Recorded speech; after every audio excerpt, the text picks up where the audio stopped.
hari abantu bansesema kuri yisi. Wo muntu nkuyo uri umupapa we DJ Paulin, uri umuvyeyi, uri umupapa wewe. Guto urondera umukobwa nkanje. Guto urondera umukobwa nkanje. Umutindi nkawe usanga sida ikurembeje wewe. Sida irakurembeje genda wivuze. Urumva. Jewe ujya mu papa yaranyandikiye. Jewe ntaba papa je ivyo bintu turi sans unique. Kuva nabaho ivyo bintu je nikundira aba jeune. Niko meze. Ikindi naco yaranyandikiye unique. Kuva nabaho ivyo bintu je nikundira aba jeune.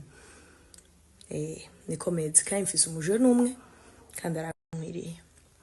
Ikindi naco yaranyandikiye je ndamugira vu nk'umuvyeyi nk'umupapa kuko nta mahera yiwe nkeneye nta nakimwe nkeneye urinda unyandikira nkande wewe mbesire.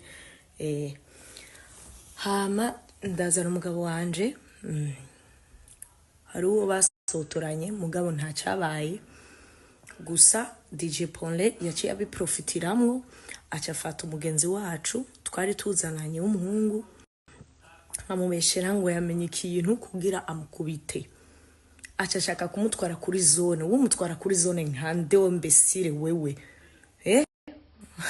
hari zone wubakishije wewe raba nakabareka karahomvye nta numwaza wo mbesire urugo rwawe rurakunaniye ugenda kurya abana ahantu ntavuze baranakuvuga usakano karehuko urumva rero wewe nyene DJ Paulin ndakwiyamye kandi ndakwiyamye ku mugabo wanje uranyumva.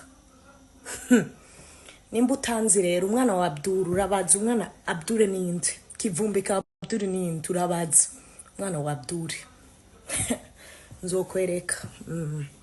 Umva rero ndakwiyamye ku mugabo wanje nanakwiyamye jewe rero mezuko nimba ufise ivyo ufinisha ugenda gufinisha ibindi bintu apana kumfinisha jewe kandi apana gufinisha umugabo wanje ndabikubwiye uranyumva.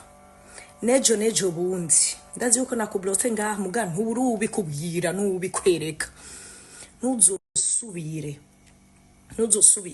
nimba wabuze ivyo ufinisha jewe ntugafitinishe na Tatiana ntufitinishe nanje ntufitine nanje